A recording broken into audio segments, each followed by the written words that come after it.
musician makes an amazing song and nobody hears it, does it exist? Yes, I believe it does. I believe with anything creative, like a song, a painting, a photograph, a poem, anything, I believe it's something that has needed to be expressed, to come out.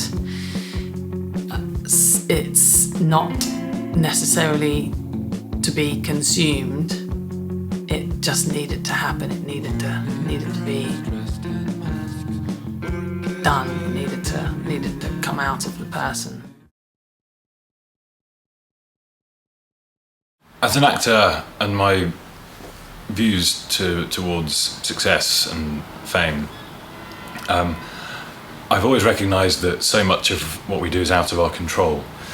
And whilst we can set goals for ourselves, in a way it feels futile to do that, because we're always at the mercy of what parts are being written. And, for example, I had my first relatively meaty role on TV recently, and it was a German soldier. And it just so happened that I had done an audiobook in a German accent, so I was very well tuned into that. And I happened to have the right look for the character, in line with the vision that the director had for that part. So I was just very lucky that I was in the right place at the right time. The casting director was aware of me, and I was offered the chance to audition, and I got the part. And whilst in the background I've been doing lots of hard work to prepare myself for these moments so that I can capitalise on them, that moment could just as easily have not happened. And then I would never have got this part, and I'd still be scrabbling around looking for my first big TV role. So equally, an opposite story was that I auditioned for the lead role in a feature film recently, and I got down to the last round, and I went to Paris, and I didn't get it. And it was one of those close moments that I felt like could have been a huge breakthrough. It's an amazing script, one of the best scripts I've ever read. And I thought, gosh, if I get this, things could really move for me. And I didn't get it, and the director phoned me and said, I'm sorry, but I've gone in a different direction, that old line. And he just admitted that I was nothing like what he had in mind for the part, but he enjoyed my auditions and realised I could do the part. But then someone else came along who was exactly what he had in mind for the part. And so again, I'm confronted with this idea that so much of it is beyond our control. And I've never been as well prepared for an audition as I was for that. So I left with no regrets, but just have to accept that I didn't look right, I didn't feel right for whatever reason, and we move on. So I may never get an opportunity like that again. I may, and I may get the part next time. But I'm quite philosophical about it, and my goal is to be good and believable in the jobs that I do get, whether that's a student film, which I still do student films, or whether it's a big feature film or a BBC TV role. I take the same approach to all of them, which is to be as best as I can. And then whatever comes of that, comes of that. But I don't focus on the results, I focus on the process. And in terms of fame, I think it's as an actor, it's nice to have fame because it makes it easier to get more parts. You're a more sellable prospect, you're more likely to get auditions, and therefore you're more likely to do more acting, which is the thing that we enjoy the most. But fame in itself is not necessarily a positive thing. And I think anyone in their lives has experienced some degree of fame. Fame is a relative term. If we grow up in a little village where we know everyone, we're famous in that village because everyone knows us and knows about us and what we're like. And they talk about us behind our backs. And so I realised that fame is a double-edged sword.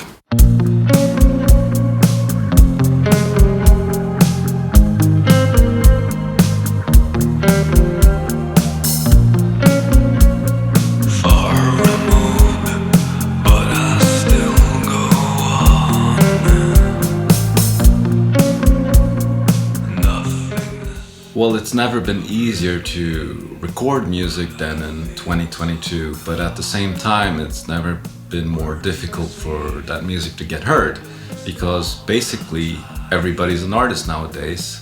All you need is a laptop and some software, and you can write a song that sounds like it was recorded in a $1 million studio.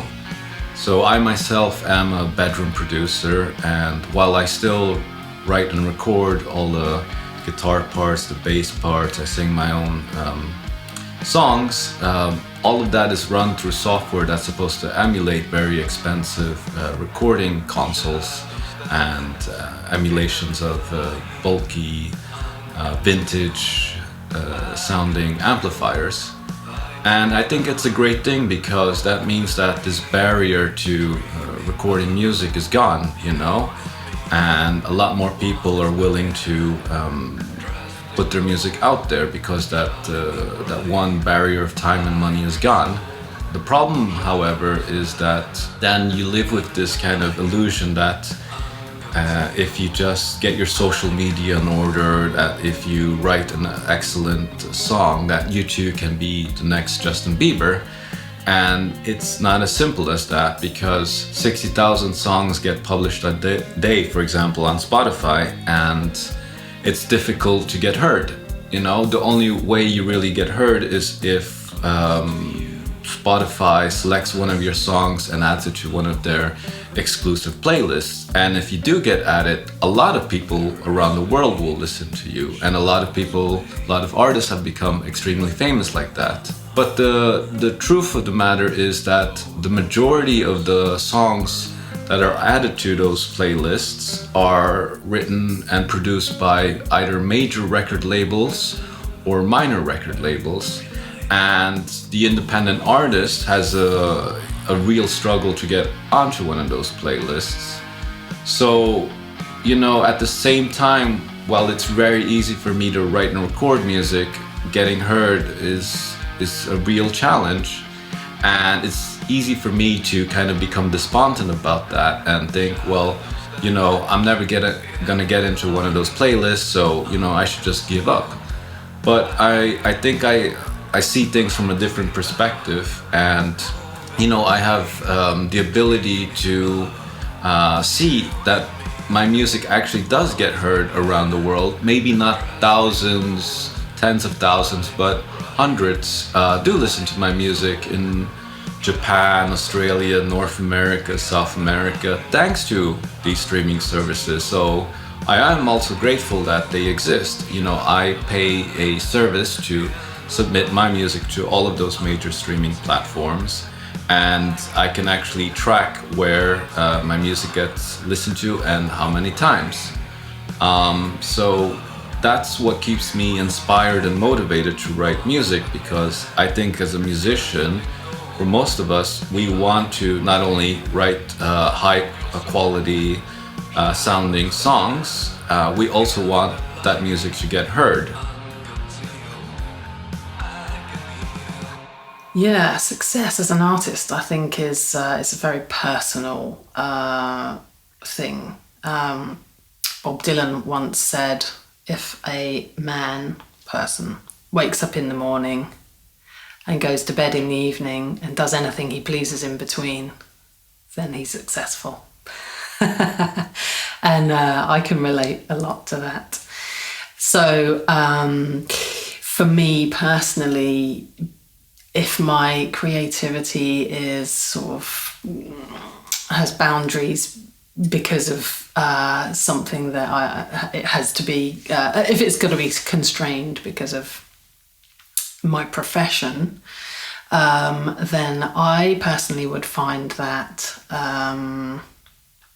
less fulfilling. So for me, having the day job and being able to do my own projects would signal more freedom, I think, than being the photographer who is a wedding photographer and not getting to do the creative stuff, but saying, oh well, at least I get to, you know, still make a living from photography. I appreciate both angles, but personally I would go with the former. And I think that's purely because the creative drive was more important to me than the need to make money from it.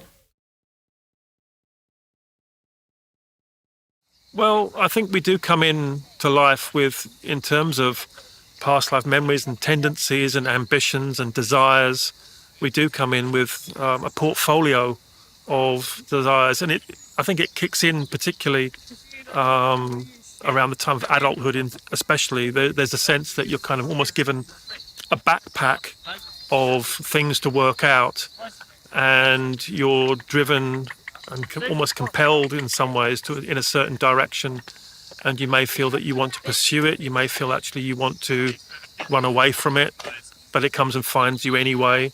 And so that is part of the argument or the explanation in many ways, or the use of a sort of karmic outlook on life, why certain people are drawn in certain directions. And for better or for worse, some people can maybe be drawn towards something which may be quite destructive or harmful. Other people are drawn in a positive direction, but life is about finding a balance or a middle way between one and the other. Sometimes you have very compatible desires, sometimes your desires are very disparate and very incompatible.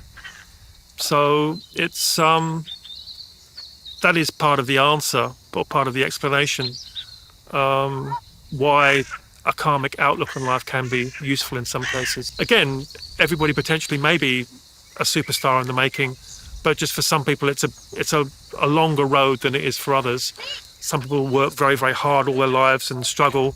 Other people put very little effort in and seem to get an awful lot. And why do bad things happen to good people? These are big philosophical questions. And certainly if you study this from a Western standpoint, maybe a Christian or Abrahamic standpoint, it becomes a big deal, because you can't talk about past lifetimes.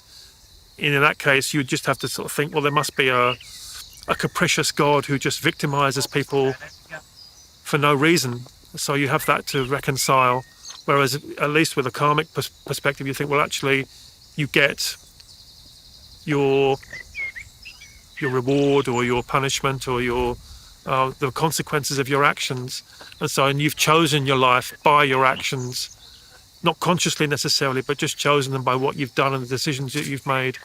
And that hopefully astrology can help you make better decisions. It can hopefully make you make more informed decisions, more complete decisions, wiser decisions. So the name Alchemy Drive has two components. Alchemy is obviously the science of transformation, and drive has two meanings.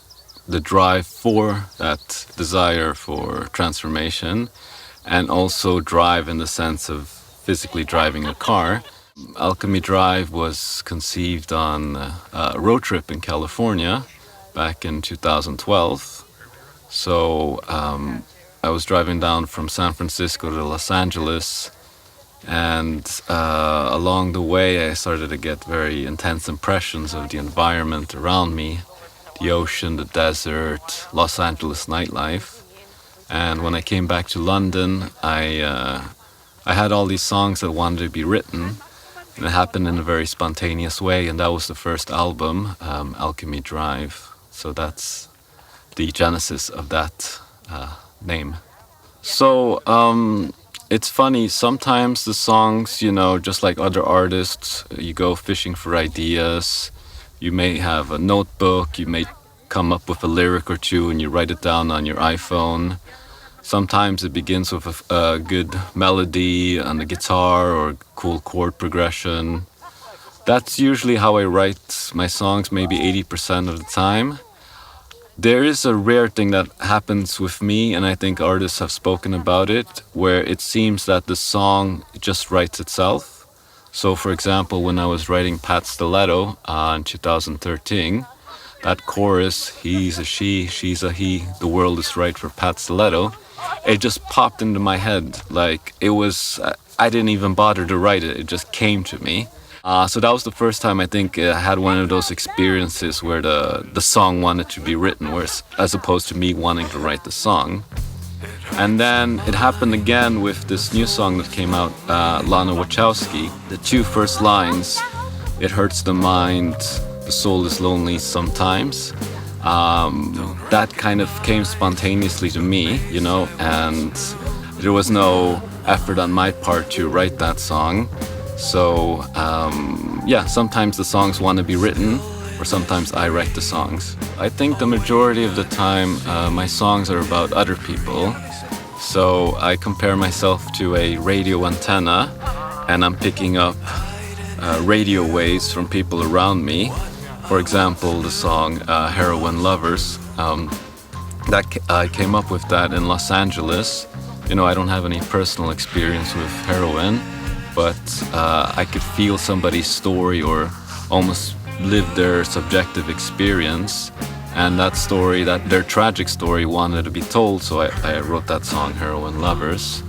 And Pat Stiletto as well, it seemed like that's a real person somewhere in the world, and he's kind of streaming his consciousness, and my radio antenna is finely tuned, and sometimes it picks up things of people that I can relate to, you know.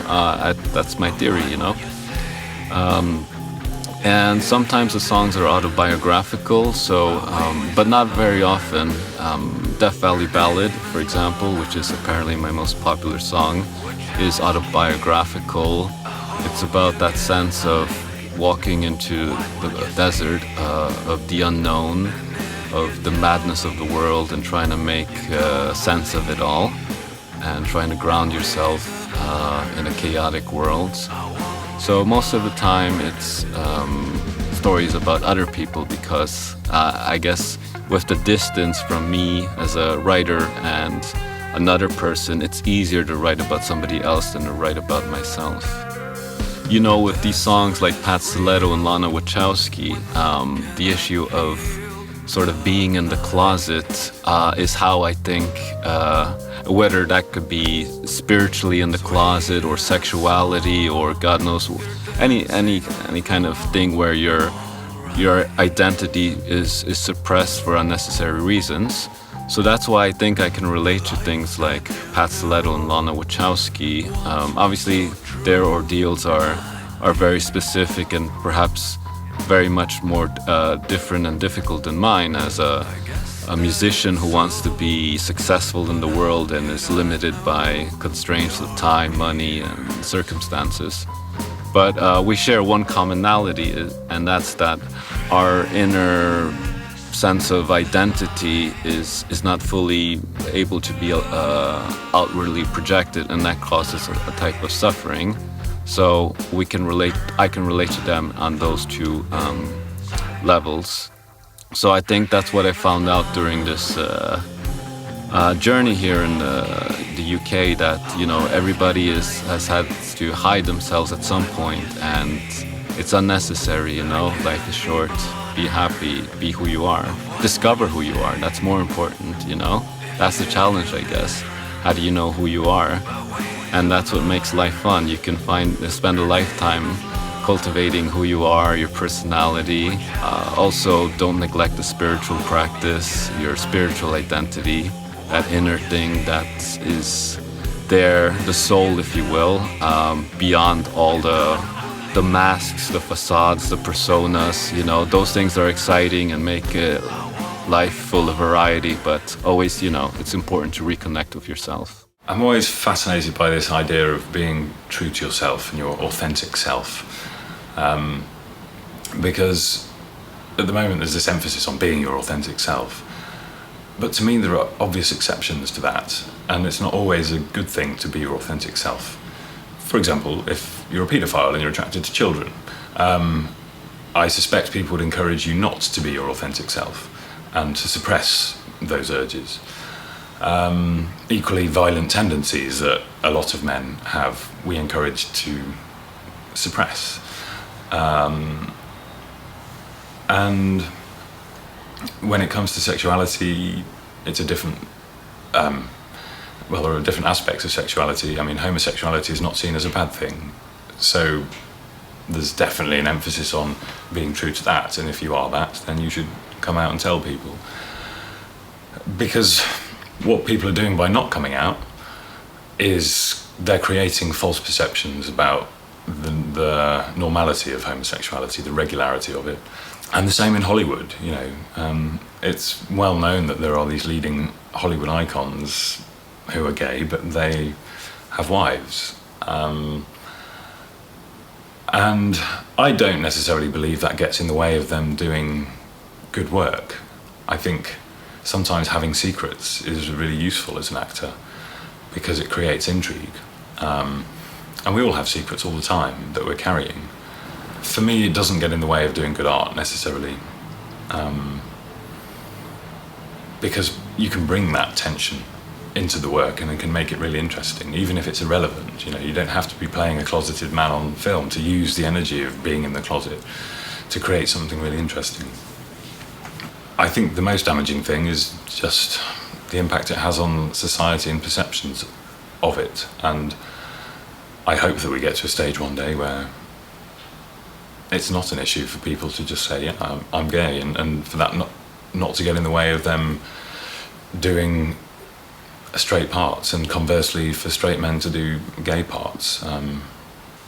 Because the nature of sexuality is impossible to pin down in such a way that every portrayal of sexual interest can be authentic, whether that's straight or gay. It's just a complete oversimplification to think that, oh, only gay men can successfully play gay roles. I mean, I've played gay parts and I'm a gay man, and I've never been attracted to any of the gay men or straight men that I've been attracted to as a character.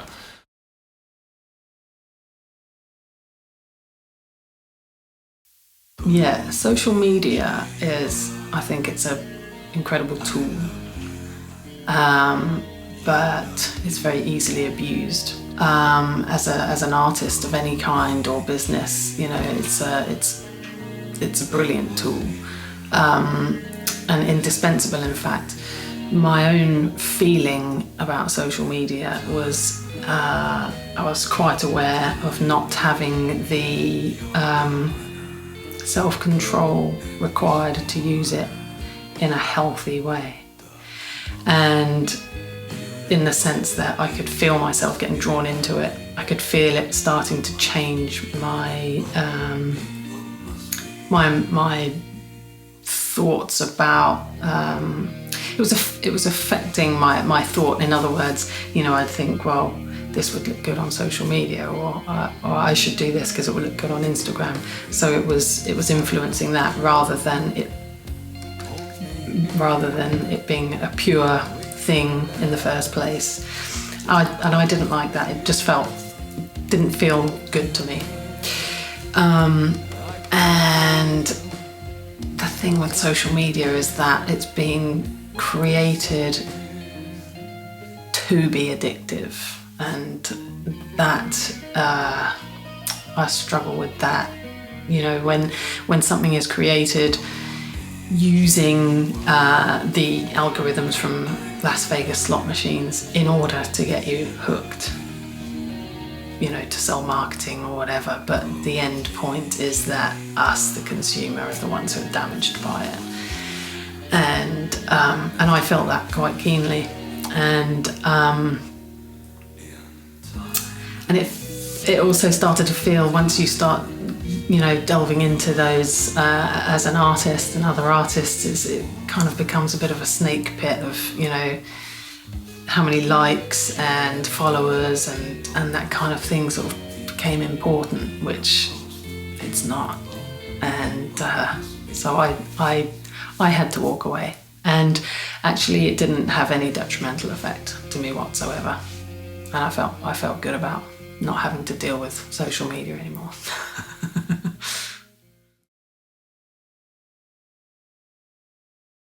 My kind of unique take on social media is that you can never really know what's authentic or inauthentic, because the nature of image is so that you're capturing a moment in time, a photograph, let's say, that's decontextualized from everything else that's happening in a person's life.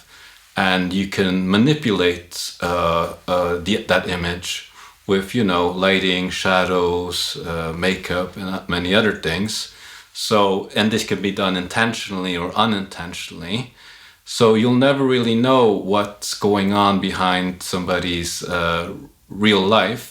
When you see an image, they can look perfectly happy, and then you find out that so-and-so is really this Instagram influencer actually was, suffering through depression or whatnot.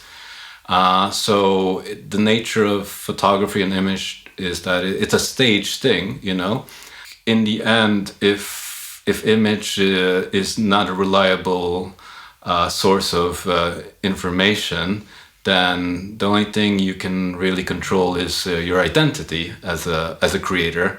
And that's why I think it's important to really, develop a healthy ego, get your ego in check, so you don't think you're this big star and you're better than everybody else.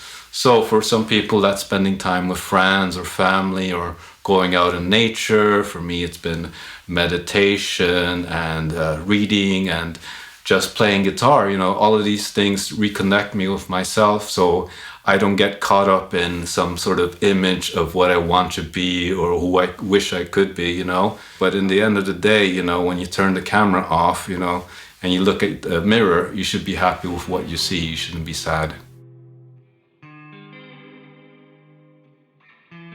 The story of Pat's stiletto rang true with me because of an early experience I had.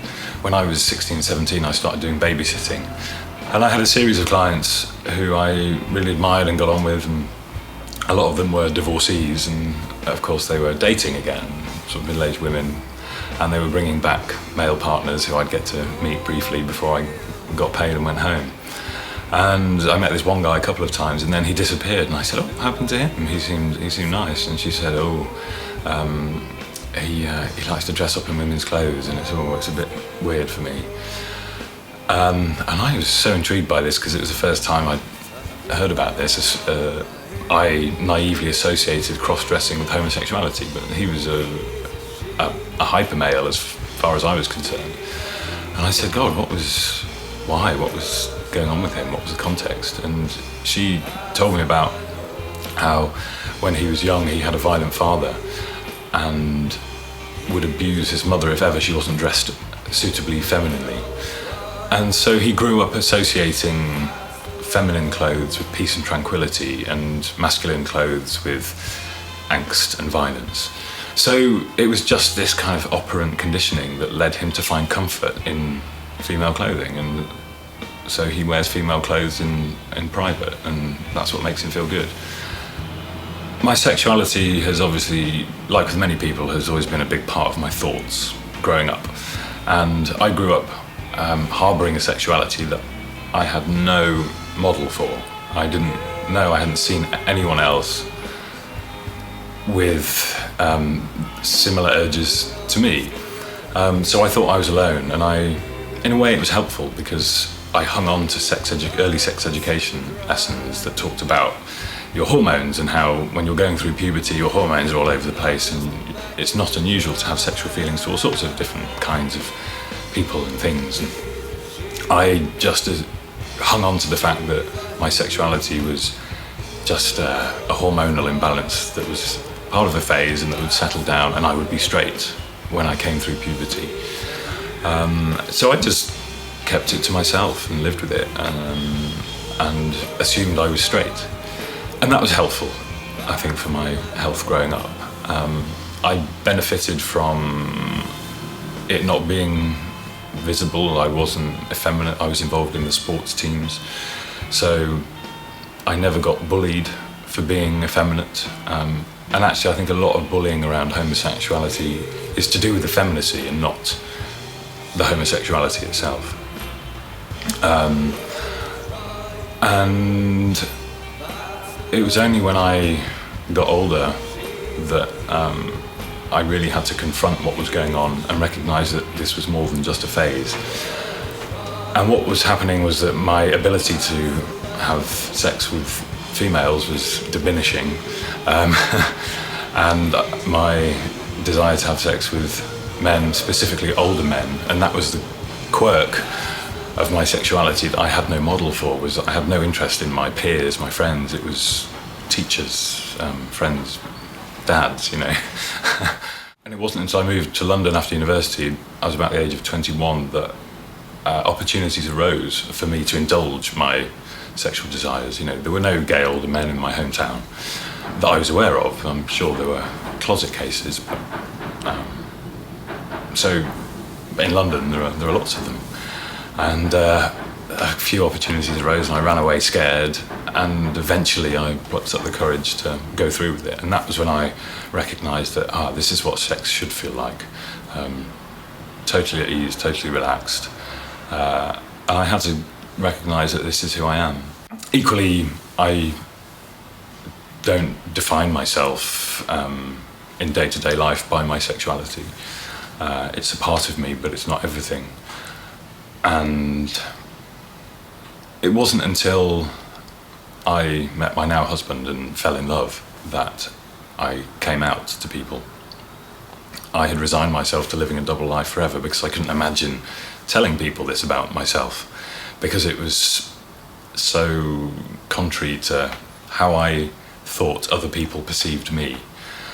And I was scared of that. I was scared of people thinking that I'd been lying to them, and that I wasn't who they thought I was.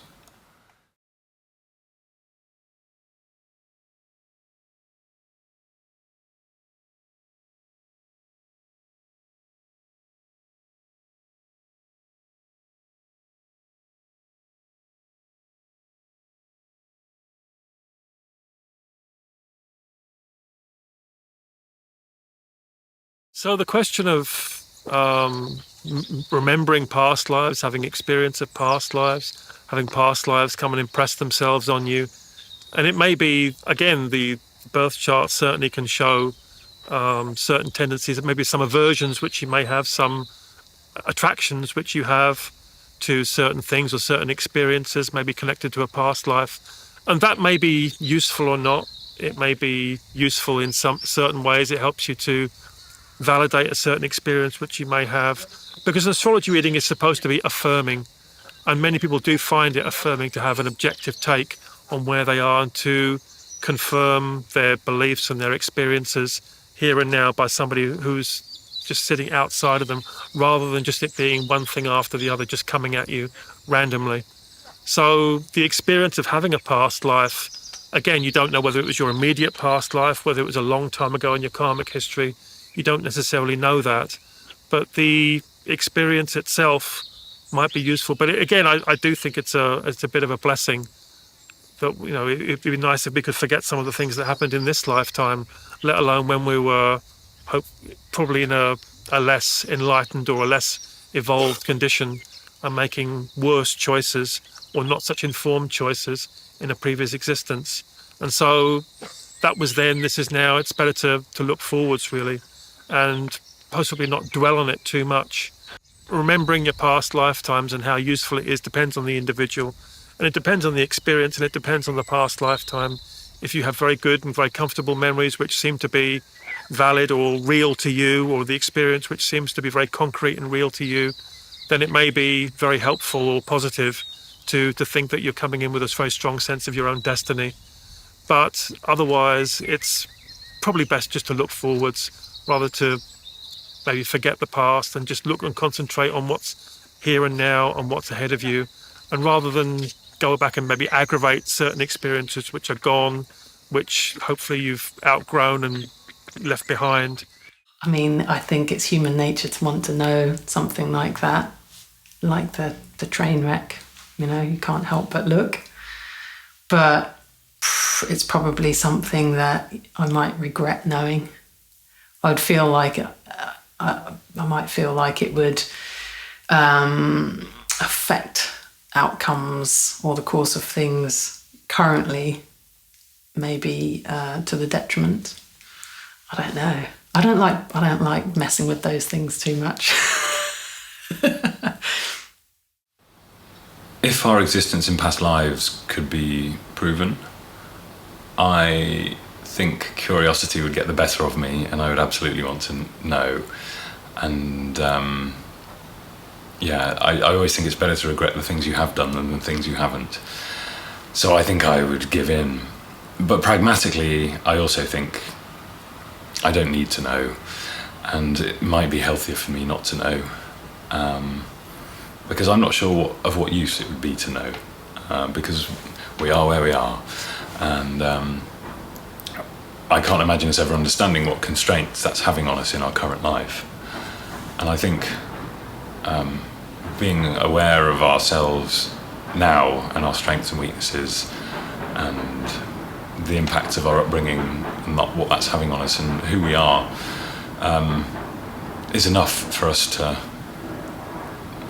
be the best person that we can be.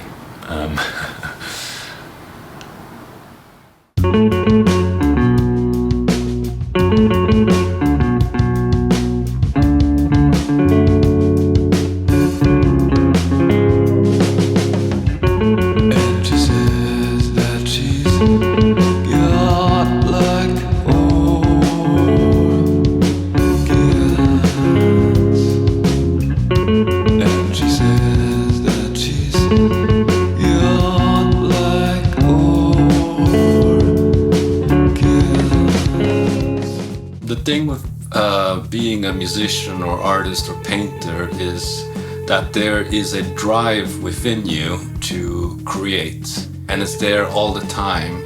Even if you're at your day job, the only thing you're thinking about in the back of your mind is, can't wait to get out of here and then sit with my guitar or sit with my paintbrush in front of a beautiful sunset and capture that moment. And I've tried to kind of bury or suppress my artistic career or identity because it can be frustrating wanting to express your artistic self and, you know, not being able to for practical reasons that you need to get a job to pay the bills or, you know, other limiting factors.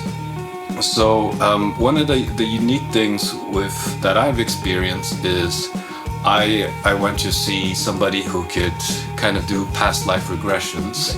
I was just drawn to that idea for, I don't know, it just felt like something I wanted to do. During that experience, it became clear that I was a musician in a past life. I recognized this person that I was seeing, this face, and it was a musician that I actually listened to. So that implies that it's a famous artist. So that was kind of an epiphany for me, like, why am I constantly thinking about art and music all the time? So all of these things kind of came together, and for me it was an awakening that, okay, in my previous life I was a musician and that was important to me, and then that's also resonating in this life and it wants to be expressed. And it just puts me at ease that there's a reason for why I want to write music.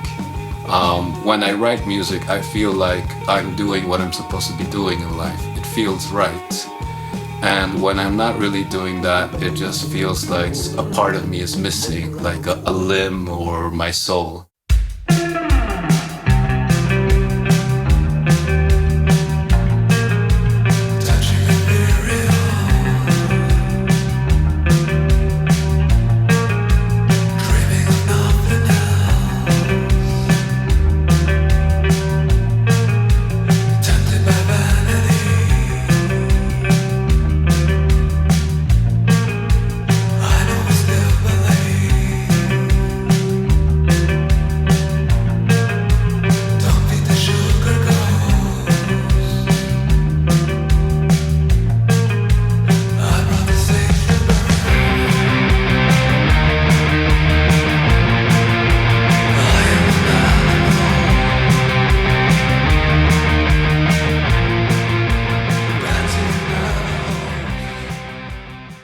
Musician, and people always ask me, well, do you make a living from that?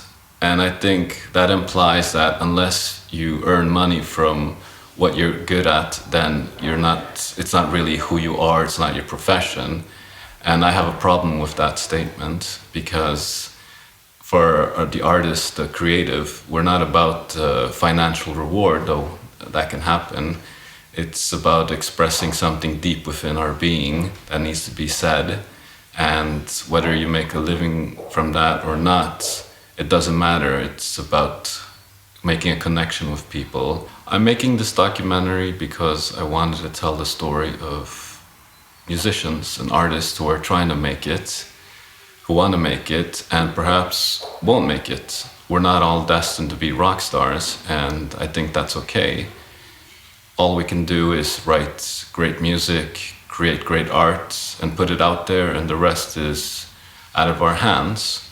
And in today's world, we can reach the far ends of the planet, which is amazing. But it's easy to get caught up in the idea of fame and fortune, but then you get out of touch with what's really important, and that's making good art that really touches people's lives.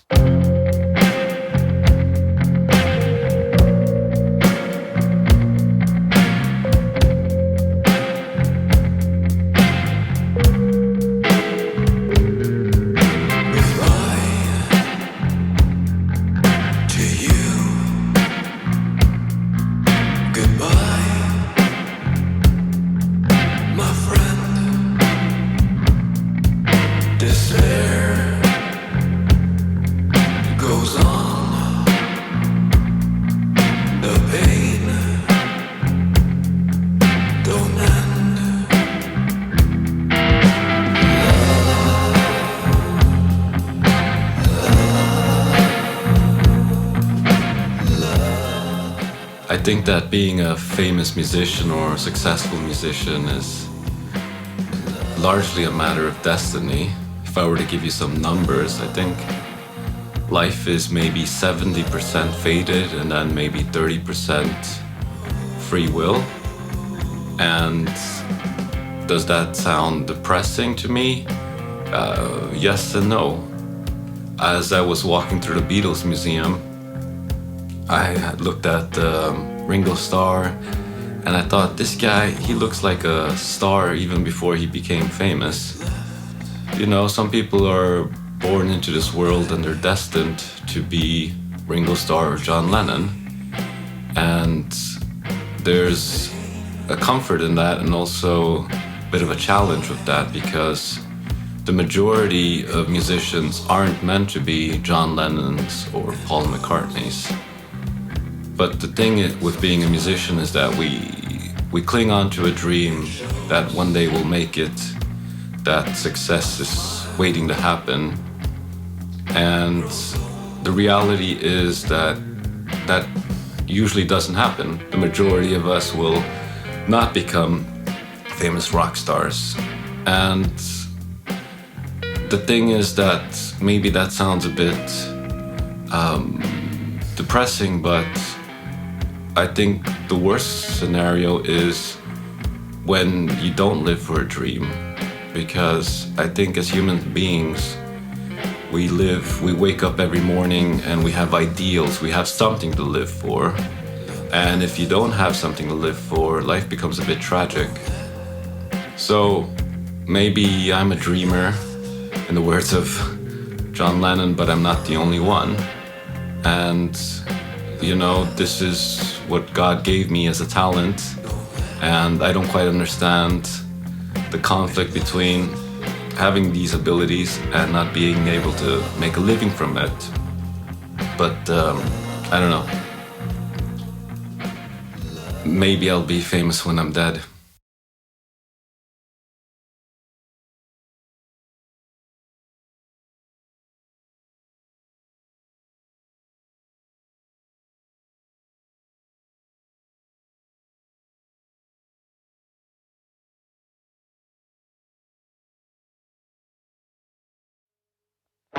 I wanna be